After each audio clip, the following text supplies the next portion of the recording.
मैं आपको शक्ति का दूसरा सिद्धांत बताता हूं। मुझे नहीं मालूम कि यह सिद्धांत मुझे बताना चाहिए या नहीं, मुझे यह भी नहीं मालूम कि यह सही है या नहीं, लेकिन क्योंकि मैं इसको मानता हूं और मुझे मालूम है कि इसके बारे में कई लोग जिनके हायर मॉरल वैल्यूज हैं शायद न भी समझते हो या न भी वो रखते हो, लेकिन एक मेरा विचार है, चाहे तो इस पर विचार करें। सब नहीं तो कुछ न कुछ लोगों को शायद इस विचार से कुछ सोचने की और कुछ करने की प्रेरणा मिलेगी। इतिहास दुनिया की सबसे बड़ी अदालत है, इससे बड़ी अदालत कोई नहीं है। सुप्रीम कोर्ट में क्या हुआ, हाई कोर्ट में क्या हुआ, लड़ाई के मैदान में क्या हुआ, इलेक्शंस में क्या हुआ, ये सब बातें आती हैं चली जाती हैं, बाद में रह जाता है केवल इतिहास। और इतिहास का निर्णय हमेशा उसके पक्ष में गया है जो शक्तिशाली था। इसने कभी उसका साथ नहीं दिया जो न्याय के साथ था, जो सही था। अगर ऐसा होता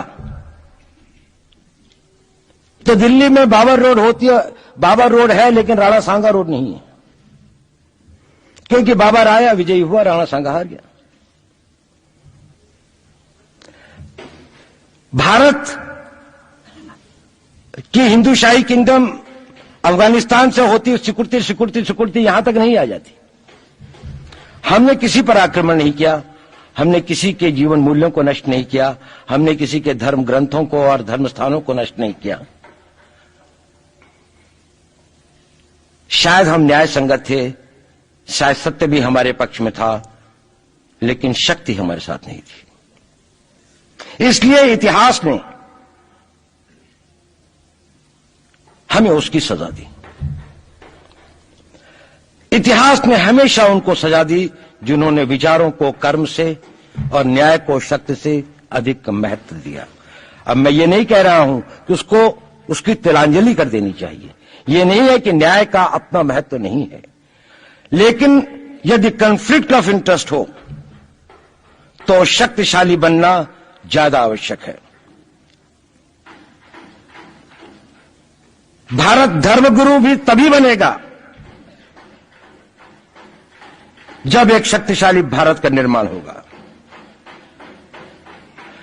जिन लोगों ने भारत के ऊपर आक्रमण किया, भारत के ऊपर राज किया, इस प्रकार से राज किया कि राज करते वक्त, जाते वक्त अपने गुलामों से कह दिया कि तुम राज कर लो, हम तो जा रहे हैं, तो यहां पर गुलाम वंश भी बन गया। अगर हम लड़ाई के वॉरफेयर के उसूलों से देखें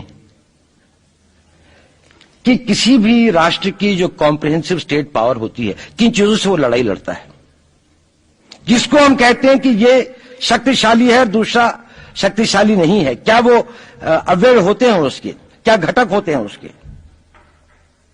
तो भारत के पास जनशक्ति, धन शक्ति, ज्ञान की शक्ति, टेक्नोलॉजी की शक्ति, और जिन लोगों ने आक्रमण किया उनकी शक्ति को अगर हम ये देखें तो शायद 1 और 1000 का अनुपात भी नहीं होता।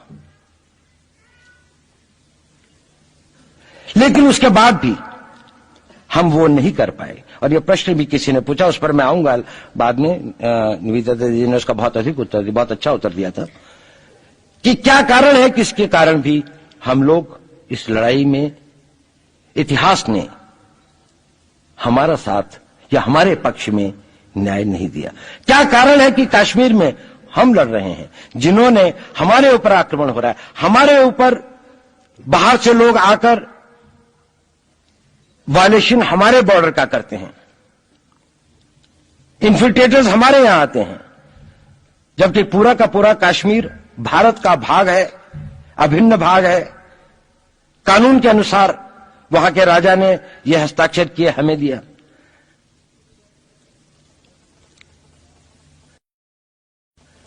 क्या कारण है कि करोड़ों की संख्या में बांग्लादेश से लोग भारत में आते हैं, हम बाड़ लगाते हैं, वो लोग वहां से मना करते हैं कि आप हमारे आदमियों को आने दीजिए, और हम कुछ नहीं कर पाते। और भारत में 2 करोड़ नागरिक रहते हैं। हम हर एयरपोर्ट के ऊपर में इमिग्रेशन की चेक पोस्ट लगाते हैं कि कहीं पर कोई एक आदमी बिना पासपोर्ट के या बिना वीजा के भारत में प्रवेश न कर जाए। यहां पर लाखों की संख्या में, करोड़ों की संख्या में लोग आते हैं। सुप्रीम कोर्ट भी ये वो करता है कि जिन लोगों ने जो इसके लिए जिम्मेदार हैं, उन्होंने जो काम किया है वो भारत के ऊपर आक्रमण के बराबर काम किया है। और वही सरकार उस सुप्रीम कोर्ट के 25 जुलाई 2005 के निर्णय के 3 दिन के अंदर में एक नया अध्यादेश जारी करके उन सारे के सारे कानूनों को फॉरेनर्स एक्ट के अंदर में इनकॉर्पोरेट कर लेती है, क्योंकि जो वो IMDT एक्ट था उसको सुप्रीम कोर्ट ने नल एंड वॉइड कर दिया। ये सब बातें हमें सोचने और समझने की आवश्यकता है। एक कारण, मैं ज्यादा चीजों में नहीं जाना चाहता, इतना समय भी नहीं होगा, कि भारत विदेशों से इतना नहीं हारा। अंग्रेजों ने भारत के खिलाफ कोई लड़ाई ऐसी नहीं जीती जिसमें कि अंग्रेजों की फौज में भारतीय सिपाही नहीं थे। चाहे वह पहले बंगाल नेटिव आर्मी थी, 1857 के अंदर में सिखों और गुरखास ने उनका साथ दिया। जब सिखों से लड़ाई हो रही थी तो बाकी लोगों ने उनका साथ दिया। हमेशा नेटिव आर्मी उनके साथ थी। जब जब आक्रमण वेस्ट से हुआ, चाहे वो पार्थियंस थे, चाहे हून थे, चाहे मंगोल आए, बाद में मुगल आए, तो लश्कर कहां बने? वो तो थोड़े से लोग आए थे।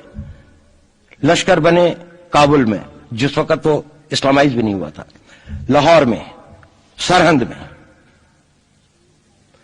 हिंदुस्तानियों को हराया है तो हमेशा हिंदुस्तान के लोगों ने साथ नहीं दिया देश का। और दर्द है तो केवल इसी बात का। भारत के इतिहास में अगर दर्द केवल इस बात का नहीं है कि विदेशियों ने हमारे साथ क्या किया, उनका तो हम मुकाबला कर लेते।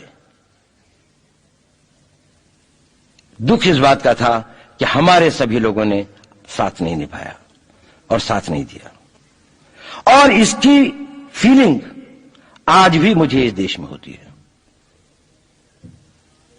और भारत को आंतरिक या बाह्य शक्तियों से जो सबसे बड़ा खतरा है, वो खतरा इस बात का है कि हमारे अपने लोग ही कहीं राष्ट्र की सुरक्षा, राष्ट्र की अस्मिता, राष्ट्र के गौरव का सौदा न कर बैठे, अपने आज के सुख के लिए अपने भविष्य को अंधकारमय न कर दें। और इसके लिए जो जागरूकता चाहिए, इसके लिए जो ताकत पैदा करनी है, वो ताकत केवल समाज के अंदर भी पैदा की जा सकती है। उसको केवल आप लोग कर सकते हैं। वो केवल आज की युवा शक्ति ही कर सकती है।